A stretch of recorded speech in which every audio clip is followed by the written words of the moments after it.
From a secure location in southwest Scotland, the artist known as John Morris has emerged with a brand new show. His aim is to enthrall, entertain, and leave you in a sense of awe with his brand of artwork. The show is The Artist. Tonight's show begins a little bit differently. The artist is going to walk through a multitude of brushes. Here he takes out the script liner brush, the small filbert brush, the 1/4 inch brush, the 1.5 inch brush, and here we have the 2 inch brush. These are all brushes that the artist is going to be using for tonight. He sets them up nice and neatly on his easel. Oh, but wait, has he missed something? What's he got?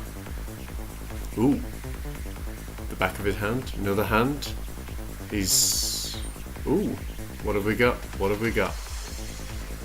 Looks like a little bit of sleight of hand trickery, perhaps. Maybe he's producing something. Little breeze on his hand, and it looks like the palette knife. Wow!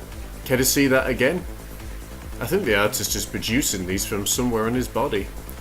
Shows us again the back of his hands. There's nothing there, and with a little bit of a rub, there it is again. The artist liked doing that trick. So here we've got a 20 by 30 inch canvas and painted white. The artist comes in with a 2 inch brush, a little bit of titanium white and a little bit of phthalo blue, and just begins putting in some sky. Notice how the artist is working this canvas from side to side. If you find that your paint is a little bit dry, just add in a touch of water if you're using acrylic paint, or turpentine if you're using oil paint. The artist covers the first half of the canvas, working from side to side, remembering to cover around the sides of the canvas as well. This gives it a beautiful 3D finished effect, makes it look more polished and professional. He takes out any loose stray hairs or any little lines, gives us a little bit of a wave. He's in good form this week. He washes the brush, makes sure it's good and clean, and making sure it's good, clean and dry. He picks up a couple of brushes, lays them onto the easel just as he wants them, and then he picks up his palette knife. Now here the artist is going to begin laying in mountains. This is the first time I believe that we've done this with the palette knife. So let's go in a little bit closer to see some really up close detail. He takes a little roll of black paint on the palette knife and begins just shaping the mountains as he wants. The palette knife is really good for creating some awesome effects, but also for some really sharp, tight ridges that your mountains will have. As you can see here, all the artist is doing is just scraping in where he wants those mountains to be. He then just pulls out the excess paint and just lets the palette knife do the rest. He reloads the palette knife, scripts in a few more ridges, and begins adding an entire depth into his world that he's going to create here on canvas. This will be a show like you haven't seen before. The artist has guaranteed us that, because he's got, well, let's say a few things up his sleeve. The artist then moves to the right of the canvas and begins putting in some more ridges and mountains, just over there on the right side. He then comes in with a large filbert brush and begins just pulling the paint down, working the angles that he wishes the mountains to adopt, I guess you'd say. The artist looks really focused this week. He knows exactly what he's doing. Well, he leads us to believe that anyway. He also does this to remove any excess paint that is on the canvas, to smooth things out and also make it as easy as possible for his next steps.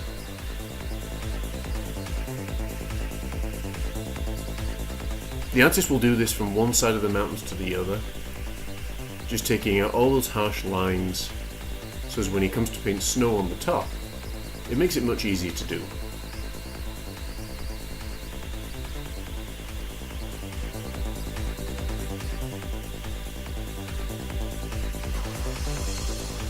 From this angle we can see clearly just exactly how the artist is doing this, the technique and the concentration and patience that he's displaying during this tutorial.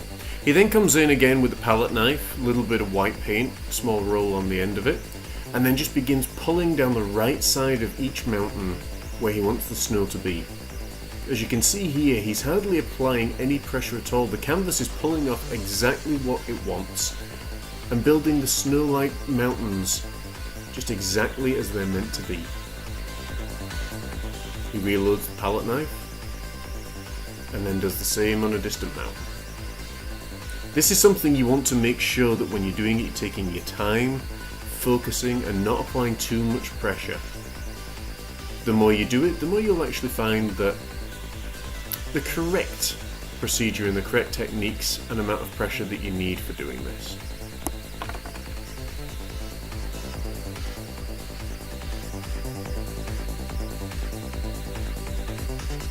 The artist then mixes up a colour, comes in, and then he's going to repeat the same technique, but this time on the opposite side of the mountain. So this technique that he's using is actually to create shadow. So you got your light side on the right and your dark side on the left. From this angle we can clearly see just how those mountains are coming together. This is something the artist has done a lot over the last 14 years. It may take some time, it may take some practice to actually perfect this technique. Notice how slowly and methodically the artist is moving, how he's using his body. These things are all key and really help when putting together paintings. Try not to rush. He reloads the palette knife, adds a little bit more phthalo blue, a tiny amount of titanium white, and a small amount of black to create a grey-y blue kind of effect. Now what's the artist up to? Oh, a little bit more illusion, and this time he's producing a micro fan brush. It's almost like he's producing art supplies randomly at will. Could certainly save a fortune, that's for sure. He then comes in, loads a little bit of Mars black onto his brush, and begins creating distant trees. And if you've painted with us before, you know the process to do this, but if you haven't, this angle will show you clearly what the artist is doing. He loads a brush with Mars black, and then begins making upwards and downwards little strokes to create those distant trees. As we've said many times before, the artist is a composer of paintings, meaning he hasn't got any photos to work from or preconceived ideas on how this is going to go. He's doing this cold, so there may be times when the artist adjusts something or completely reworks something for the purpose of making something really special and really amazing. He then comes in with a little bit of titanium white and begins adding shadow and snow underneath those trees.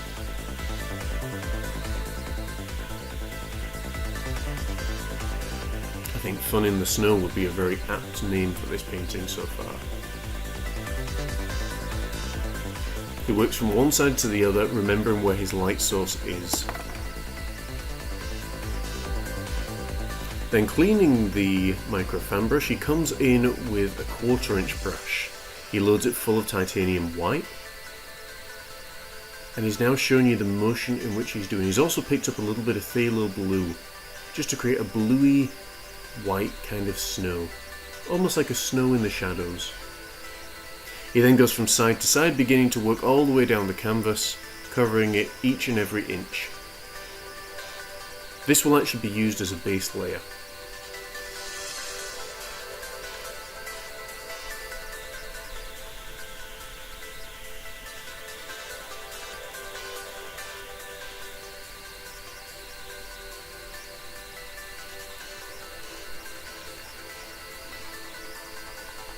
We like to show you different angles so you can get kind of a feel and suppose the best viewer experience on how to put these paintings together.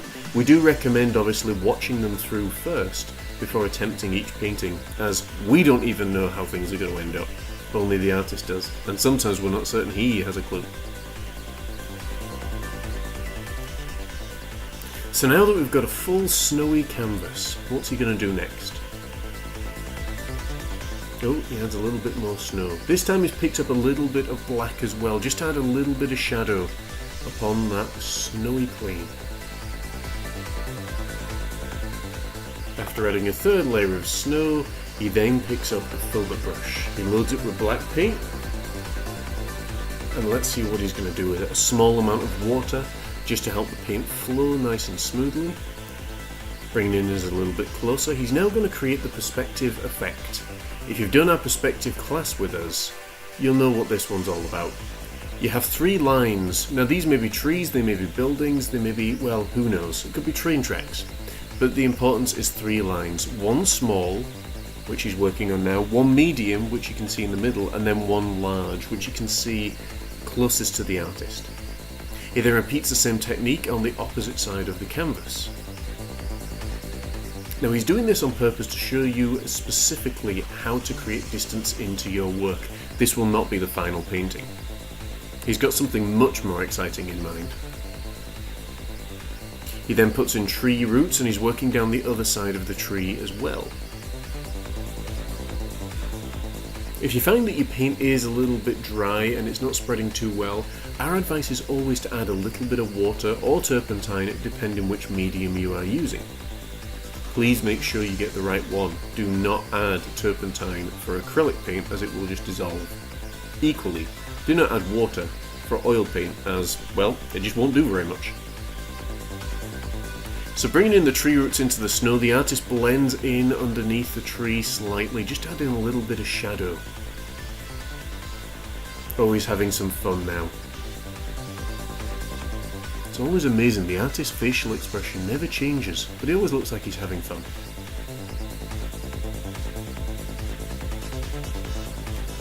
The final tree, and then let's see what he's going to get up to. Oh, here we go again. What's he got this time? Oh, this time it's a long hairliner brush. What on earth has he got up there? It's like and like I said before, it's like he's producing art supplies. He could make a fortune. He comes in with the liner brush. This is the long hair liner brush. Dabs into a little bit of water and then mixes it into black paint. He then begins creating little branches. As you can see here, this really is an amazing effect to create a lot of little branches in the winter very, very quickly.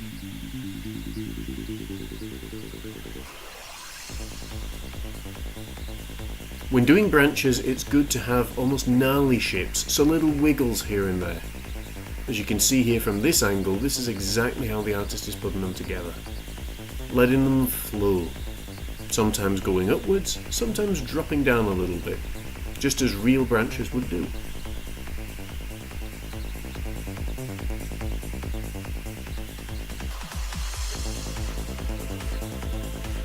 The more branches the better when it's in winter and all the leaves have fallen. All you are left with is bare tree, bare branch. So therefore it makes sense to have a ton of branches to make it look really, really effective. As you can see here, that's exactly what the artist is doing. He then repeats all this technique for each tree, working individual little branches in, continuously reloading the paintbrush with water and a small amount of Mars Black. Make sure that the paint is good and watery, but not too watery that it runs.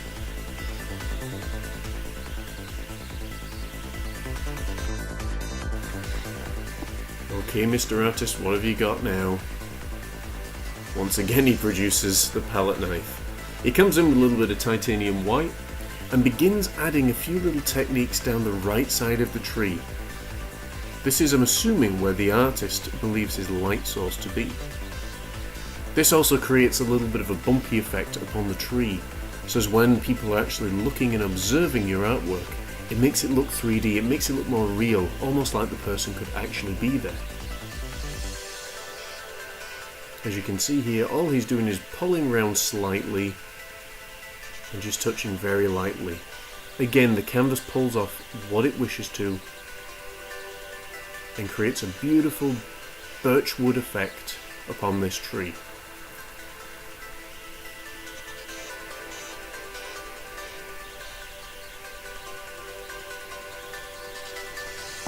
The artist then comes in with a little filbert brush loaded with white paint, and then he begins to put almost like a little path or a snowdrift. Now this is the same technique that we normally use when painting water. You just begin working from side to side, down in a zigzag motion. There are a number of ways of doing this, but this is probably one of the easiest. And just begins laying these little things in.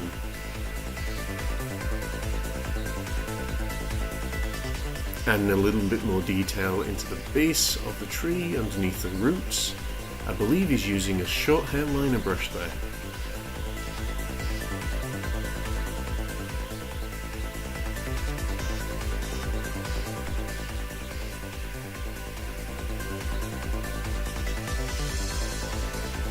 If you ever want to create tree roots in the way that the artist is doing here, it's exactly the same technique as the artist showed you earlier on for creating the tree branches, only this time you're going to be going south instead of working north. Because obviously tree roots go down the way and out as opposed to up the way.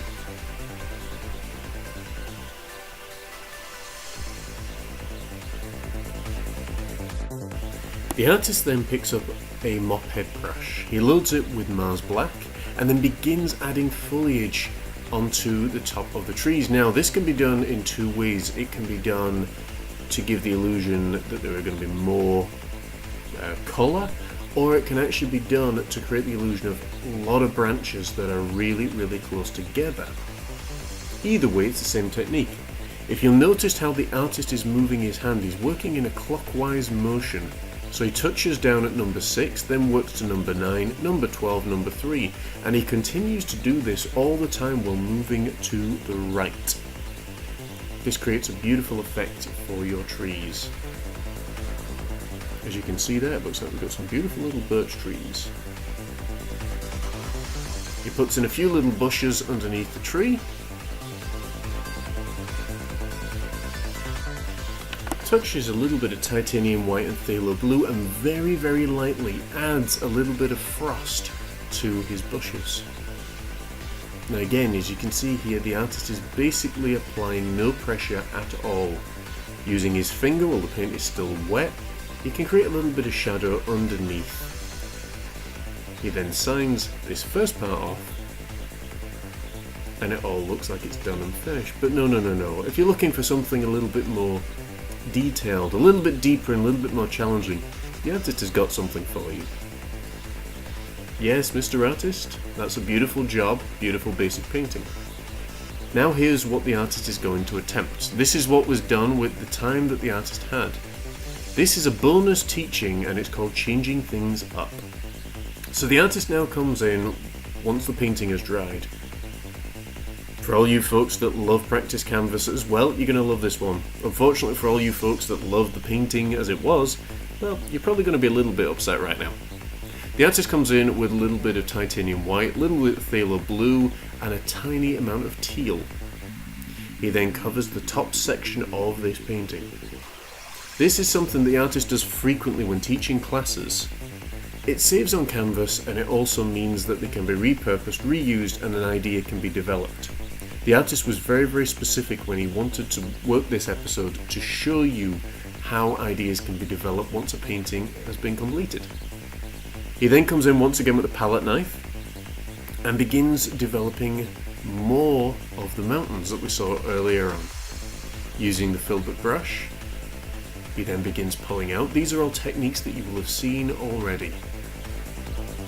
So we're not going to spend too long describing the different techniques, but this is a good tutorial if you're looking to go a little bit deeper and challenge your ideas. Notice this time how the mountains are higher than what the artist had before. There is a very good reason for this. If the artist was to paint over the mountains that he had before, you would see indentations, you would see bumps and lumps where you really don't want to see them, and it'd be very difficult to actually work over. By going slightly higher, it makes the mountains look higher, but also makes them look further away and more developed. The artist again comes in with a palette knife, pulls down to the right, adding a little bit of snow on top of the mountains. Now some of you may at this point think this is absolutely crazy and nuts, but we offer you an opportunity to give it a chance, just to see what happens. If it's not for you, that's okay. But some of you may really learn some valuable lessons from this.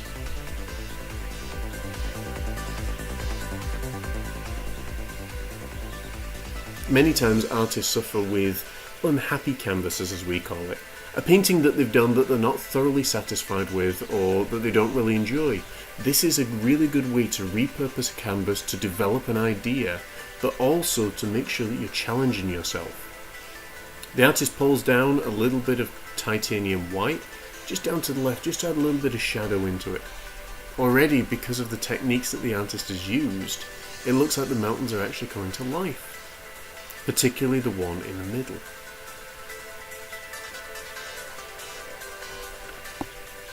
This time the artist picks up a micro fan brush, loads a little bit of Mars Black, and then begins making some larger, much larger evergreen trees away in the distance. Let's see how this develops.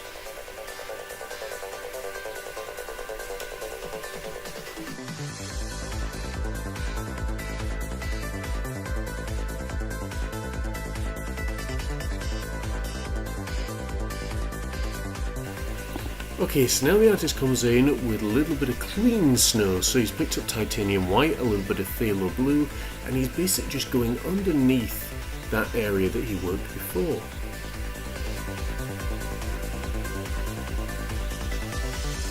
Look how fresh that snow now looks. Yes, there's a little bit of underlay from what he painted before, but we should be able to create something really, really special. Now here, what do you think this could be? I'm going to hazard a guess that this could be a frozen lake. The artist now comes in with a filbert brush and begins making shapes, almost a diamond shape for a rooftop. If you watch, you can see clearly how the artist is putting this house together.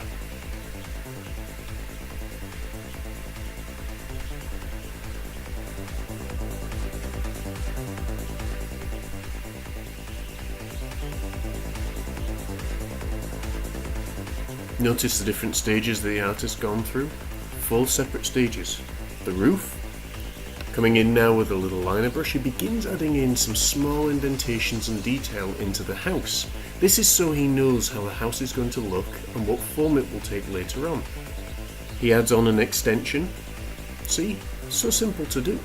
It's just sometimes artists need that little bit of confidence just to give them a wee boost.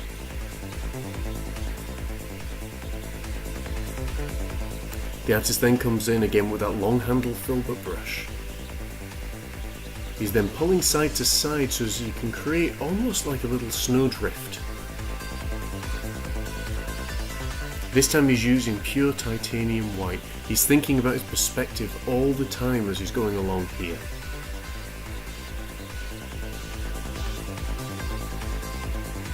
If you've never done perspective before, we've got a brilliant tutorial for you that will teach you how to sketch using 3-point perspective.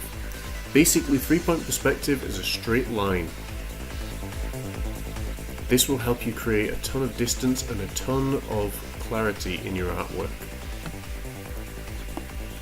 We've zoomed things on a little bit more here. Now the artist is just coming in with a little bit of titanium white, a tiny amount of water, and then begin putting some fresh snow onto the land onto the right side of the canvas. Bearing in mind that the lake is below the snow, this is a great effect to create realistic looking snow. Sometimes you need to leave an area to dry and come back to it and then paint it again. But notice how the artist is blending in the colour. That creates the effect that the water is underneath and the snow is well on top. The artist then takes a little bit of ultramarine, teal, phthalo blue, tiny amount of black and a small amount of white, and just begins adding in a little bit more detail into that water. Remember, it's all frozen, so water that's frozen tends to be black, especially when it's surrounded by trees and very, very dark setting colours. All the artist is doing here is just scrubbing in a little bit of detail into the canvas. Once that's done, the artist comes in with a little bit of filbert brush and begins adding a little bit of detail to the underside of the snow. This creates an amazing separator between the snow and the water, as you'll see momentarily. The technique for this, as you can see, is just to zigzag and work round and round. Take your time, there is no rush.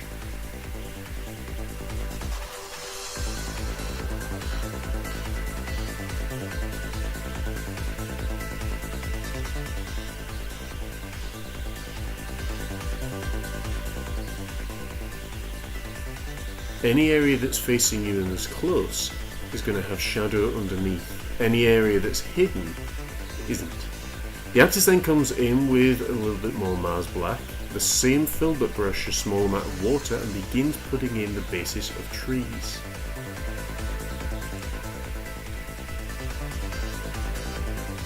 This time we're not having straight lines, one of a few little wiggly lines. He begins doing the same on the other side.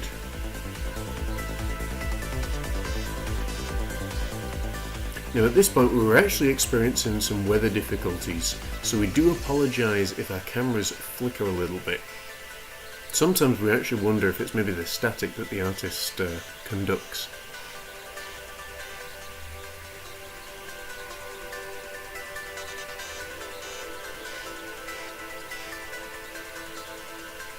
And a few little details onto the tree branches now. As you can see, comes in with a little bit of a filbert brush, a little bit of water, a little bit of Mars Black, and continues that technique that we saw earlier on. Tapping with a filbert brush, he's just tapping in a few little bushes just under. This again is just adding to, well, I suppose, technique and development of his painting. He comes in with a little bit of titanium white on one side of the brush and black on the other. If you've painted with us before, you'll definitely know this technique. And all he's doing here is creating a few little rocks and stones that are just at the water's edge. Onto the landmass and the snow now, he begins putting a few little stones over there. Using that same technique, titanium white on one side of the brush, black on the other. We had a power cut and, oh my goodness, the entire painting has changed. Look at the development in the mountains, the colour of the sky, the look of the birch trees and everything else that's happened.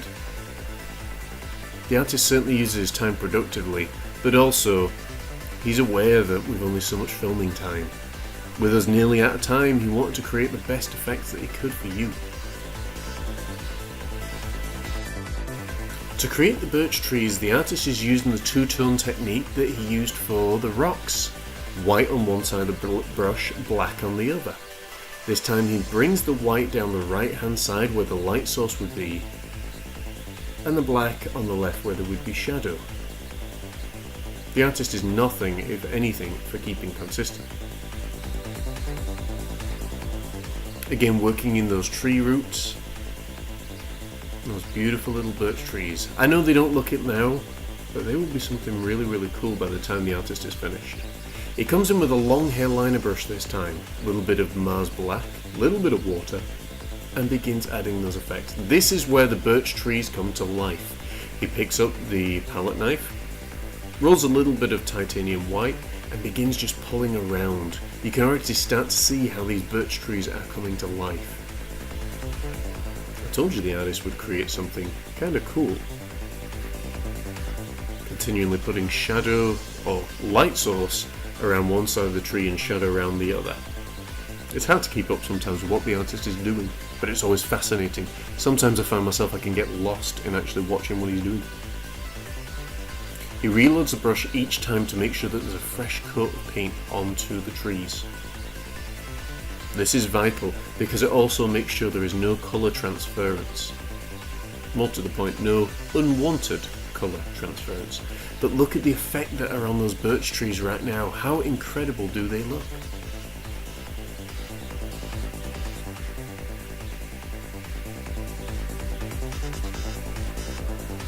The artist continues to do this, and now we can see a little bit closer just how he's doing this. He's almost tapping and pulling slightly just to create the blobs of paint that he wants and the effect that he wants upon those trees. Again, remembering to work around one side of the tree, clean and reload the palette knife, and then work around the other side of the tree. This will give you some amazing effects for beautiful birchwood.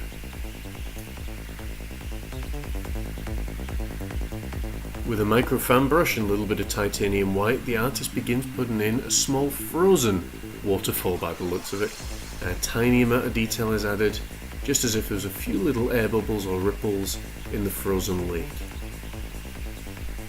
This is done, as you can see, just by moving the brush side to side. The artist then comes in and adding the final details into this painting for the time that we have allowed. A little bit of titanium white. He's left the house to dry. The house hasn't been touched since the first time you saw it. A little bit of titanium white on the liner brush, and he just begins adding snow onto the roof. A little bit of a straight line and then pulls down, and then you can see he's beginning to change the shapes of the roof. Now how cool an effect is this? As you can notice, one side goes down straight, the other side comes towards his hand.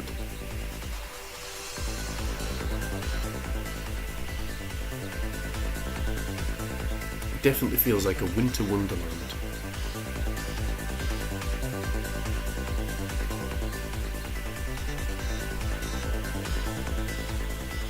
Notice the direction that the artist is working in each and every time. He's not variating from the directions of which the paint and the snow would fall. He then comes in with a little bit of brown, just add a few log effects into his house. And just scribbles the paint in more or less.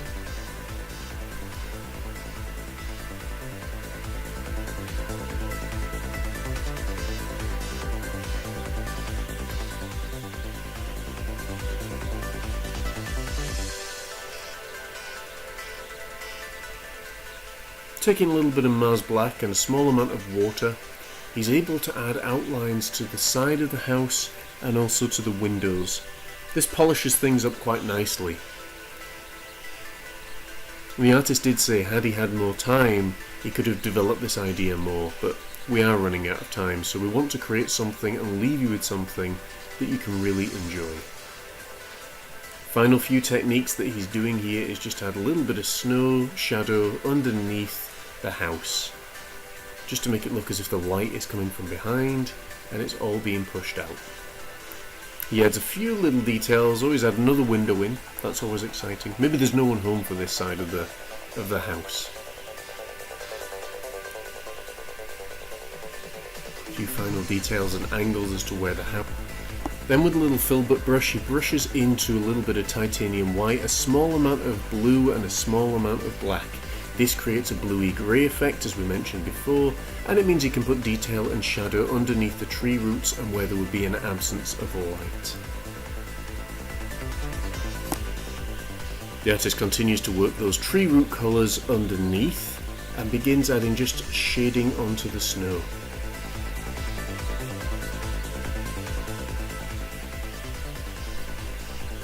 This time he's adding maybe a little bit more of it in a tapping motion of snow. And just like that, he signs it off for the time that we've had left. We really hope you've enjoyed this painting and learning how to paint this one from start to finish, change it, edit it, develop your ideas. Lots and lots of excitement. The artist is heading into his final episode, which will air next week. It'll be a 2-part episode teaching you how to work on really big canvas. So we definitely encourage you to come in and join us next Friday night at 7:30 on YouTube. Please, as always, spread the word, like, share and subscribe, and we appreciate your support all the time. If you've got any questions for the artist, please do feel free just to type them in the comments box below. And anything we can do to help, we will always be here. Until next time, take care, God bless, sleep soundly, and enjoy your art.